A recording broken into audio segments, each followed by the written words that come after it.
यह चैनल केवल मनोरंजन के लिए है। हम किसी भी तरह के अंधविश्वास को बढ़ावा नहीं देते। इंटरव्यू।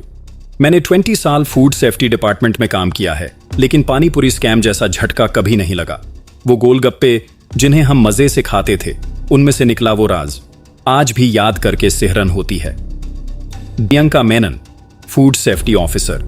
मुंबई की गलियों में शाम का समय था, और जहां शाम हो और मुंबई की बात हो तो गोलगप्पों का जिक्र ना हो, यह कैसे मुमकिन था? समुद्र किनारे बने एक पानीपुरी स्टॉल पर भीड़ उमड़ रही थी। उस स्टॉल का नाम था बापू की मशहूर पानीपुरी। रोहित और उसकी गर्लफ्रेंड अनन्या भी आज यहीं डेट पर आए थे। रोहित ने अनन्या को इंप्रेस करने के लिए 10 गोलगप्पे एक साथ मुंह में डालने का रिकॉर्ड बनाने की कोशिश की। अरे यार, ये क्या कर रहे हो? अनन्या हंसते हंसते लोटपोट हो गई। रोहित ने गोलगप्पे निगलते हुए कहा, तुम्हें दिखाना था कि तुम्हारा बॉयफ्रेंड क्या क्या कर सकता है। लेकिन अचानक रोहित का चेहरा बदल गया। उसने गोलगप्पे बाहर थूक दिए और पेट पकड़कर बैठ गया। अरे, तुम्हें क्या हुआ?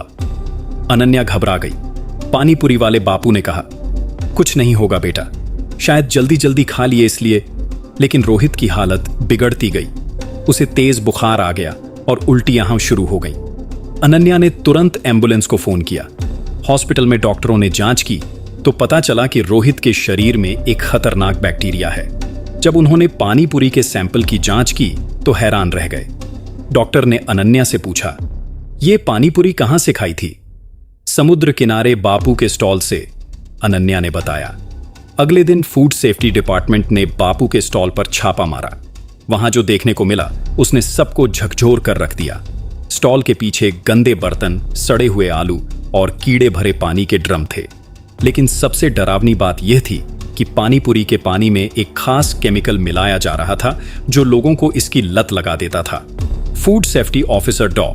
प्रियंका मेनन ने बताया, यह कोई साधारण केस नहीं है, यह एक बहुत बड़ा रैकेट है। जब बापू से पूछताछ की गई तो उसने बताया कि एक कंपनी उसे हर हफ्ते यह खास मसाला देती है जिसे पानी में मिलाना होता है। वो कहते हैं कि इससे स्वाद बढ़ जाता है और लोग बार बार आते हैं। बापू ने कबूल किया। डॉ. प्रियंका ने तुरंत पुलिस को सूचना दी। इंस्पेक्टर विजय सिंह को केस मिला। उन्होंने बापू के फोन से उस कंपनी का नंबर ट्रेस किया। नंबर 1 प्राइवेट कंपनी स्पेशल मसाला कंपनी का निकला। इंस्पेक्टर विजय ने तुरंत उस कंपनी के ऑफिस पर छापा मारने का फैसला किया। लेकिन जब वे वहां पहुंचे तो ऑफिस खाली पड़ा था। सिर्फ कुछ खाली डिब्बे और कागजात मिले। लगता था कि उन्हें पहले से ही खबर हो गई थी। इंस्पेक्टर विजय को समझ में आ गया कि यह कोई छोटा मोटा मामला नहीं था। यह एक बहुत बड़ा स्कैम था जिसके पीछे कोई बड़ा सिंडिकेट था। उन्होंने बापू के बैंक स्टेटमेंट चेक किए तो पता चला कि उसे हर महीने 50,000 रुपए एक अज्ञात अकाउंट से मिलते थे। केस और गहरा होता जा रहा था। इंस्पेक्टर विजय ने एक टास्क फोर्स बनाई और ऑपरेशन गोलगप्पा शुरू किया। अगले कुछ दिनों में पूरे मुंबई के 20 पानीपुरी स्टॉल्स पर छापे मारे गए। हर जगह वही खतरनाक मसाला मिला। सभी स्टॉल वालों ने उसी स्पेशल मसाला कंपनी का नाम बताया। लेकिन असली सदमा तब लगा जब पता चला कि इस कंपनी का कनेक्शन एक बड़े राजनेता से था। गहरा था गोलगप्पा स्कैम। इंस्पेक्टर विजय सिंह को जब पता चला कि स्पेशल मसाला कंपनी का कनेक्शन एक बड़े राजनेता से है तो उन्होंने तुरंत अपने वरिष्ठ अधिकारियों को सूचना दी। लेकिन उन्हें चौंकाने वाली प्रतिक्रिया मिली। विजय, इस केस को अब सीबीआई को सौंप दिया जाएगा, आप आगे की जांच न करें, एएसपी ने कहा। इंस्पेक्टर विजय समझ गए कि केस बहुत संवेदनशील हो गया है, लेकिन उन्होंने चुप्पी नहीं साधी। उन्होंने गुप्त रूप से जांच जारी रखने का फैसला किया। उनकी मुलाकात रोहित और अनन्या से हुई, जो अब इस केस को लेकर काफी सक्रिय हो गए थे। रोहित ने बताया, सर, मैं एक आईटी एक्सपर्ट हूं, मैं आपकी मदद कर सकता हूं। रोहित ने स्पेशल मसाला कंपनी के डिजिटल ट्रायल को ट्रेस किया। उसे पता चला कि कंपनी का असली ऑफिस दिल्ली में था और उसका नाम टेस्टी फूड्स प्राइवेट लिमिटेड था।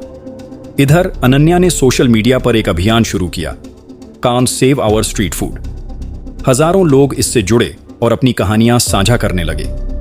कई लोगों ने बताया कि पानीपुरी खाने के बाद उन्हें भी स्वास्थ्य समस्याएं हुई थीं। एक हफ्ते बाद इंस्पेक्टर विजय को एक गुमनाम फोन कॉल मिली। एक आवाज ने कहा, सर, मैं टेस्टी फूड्स का पूर्व कर्मचारी हूं, मैं आपको कुछ जरूरी दस्तावेज देना चाहता हूं। मुलाकात एक सार्वजनिक पार्क में तय हुई।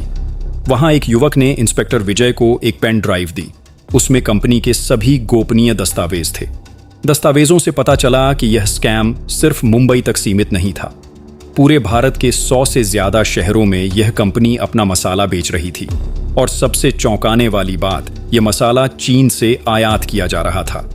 इंस्पेक्टर विजय ने तुरंत इन दस्तावेजों को मीडिया के साथ साझा किया। अगले ही दिन यह खबर सभी अखबारों की सुर्खियां बन गई। Chinese chemical in Indian panipuri, बड़े नेता का कनेक्शन, देशव्यापी फूड स्कैम, जनता में गुस्सा फूट पड़ा। लोग सड़कों पर उतर आए। सरकार को केस की सीबीआई जांच करानी पड़ी। सीबीआई ने टेस्टी फूड्स के दिल्ली ऑफिस पर छापा मारा। वहां से 500 किलो व खतरनाक मसाला बरामद हुआ। कंपनी के एमडी संजय वर्मा को गिरफ्तार किया गया। पूछताछ में संजय ने बताया, हमें एक बड़े नेता का संरक्षण मिला हुआ था। वे हमें सुरक्षा देते थे और बदले में हम उन्हें 50% मुनाफा देते थे। संजय ने नेता का नाम बताया, विकास सिंह, जो एक प्रमुख राजनीतिक दल के नेता थे। सीबीआई ने विकास सिंह के घर और ऑफिस पर छापा मारा। वहां से करोड़ों रुपए की संपत्ति और महत्वपूर्ण दस्तावेज बरामद हुए। विकास सिंह ने शुरू में सब कुछ नकार दिया, लेकिन जब सबूत सामने आए तो उन्होंने अपना अपराध कबूल कर लिया। केस अब कोर्ट में चल रहा था। रोहित और अनन्या ने पीड़ितों की तरफ से केस लड़ने का फैसला किया। उन्होंने एक वकील हायर किया और कोर्ट में पेशी शुरू की। लेकिन तभी एक नया मोड़ आया। संजय वर्मा ने कोर्ट में एक और बड़े नेता का नाम लिया जो इस स्कैम में शामिल था। इंसाफ की मीठी जीत। संजय वर्मा ने कोर्ट में एक और बड़े नेता का नाम लिया, महेश देशमुख, जो स्वास्थ्य मंत्रालय में एक बड़े पद पर थे। यह खुलासा कोर्ट में बम जैसा गिरा। सीबीआई ने तुरंत महेश देशमुख के घर और ऑफिस पर छापा मारा। वहां से मिले दस्तावेजों ने पूरे स्कैम का पैमाना सामने ला दिया। पता चला कि यह रैकेट पिछले 5 साल से चल रहा था और देश के 15 राज्यों में फैला हुआ था। कोर्ट में फैसले का दिन आ गया। कोर्ट रूम में पीड़ितों के परिवार, मीडिया और आम जनता की भीड़ थी। रोहित और अनन्या हाथों में हाथ डाले कोर्ट के अंदर आए। जज ने फैसला सुनाना शुरू किया। यह केस सिर्फ एक फूड स्कैम नहीं, बल्कि देश की जनता के स्वास्थ्य से खिलवाड़ का मामला है। कोर्ट रूम में सन्नाटा छा गया। महेश देशमुख, विकास सिंह और संजय वर्मा को भारतीय दंड संहिता की धारा 120 बी और 328 के तहत आजीवन कारावास की सजा सुनाई जाती है। कोर्ट रूम में खुशी की लहर दौड़ गई। रोहित और अनन्या की आंखों में आंसू थे। आखिरकार उन्हें इंसाफ मिल गया था। लेकिन इस जीत ने रोहित और अनन्या को और बड़ा सोचने पर मजबूर कर दिया। उन्होंने स्वस्थ भारत ट्रस्ट नामक एक संगठन की स्थापना की, जिसका उद्देश्य था स्ट्रीट फूड की सुरक्षा सुनिश्चित करना। उनके संगठन ने कई महत्वपूर्ण कदम उठाए। 1. Street food vendor training program. Vendors को साफ सफाई और सुरक्षित खाना बनाने की ट्रेनिंग दी जाने लगी। 2. Food safety helpline. लोगों के लिए एक हेल्पलाइन शुरू की गई, जहां वे असुरक्षित खाने की शिकायत कर सकते थे। 3. Lab testing facility.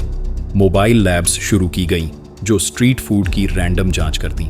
1 साल बाद रोहित ने अनन्या को प्रपोज किया, उसी पानीपुरी स्टॉल के सामने जहां से सब कुछ शुरू हुआ था। लेकिन अब वह स्टॉल स्वस्थ भारत ट्रस्ट के अंतर्गत चल रहा था और पूरी तरह सुरक्षित था। अनन्या, क्या तुम मुझसे शादी करोगी? रोहित ने एक सुरक्षित गोलगप्पा थमाते हुए पूछा। अनन्या ने हंसते हुए हाँ कहा, लेकिन शर्त यह है कि हमारी शादी में गोलगप्पे स्वस्थ होंगे। आज रोहित और अनन्या का संगठन देश के 25 शहरों में काम कर रहा है।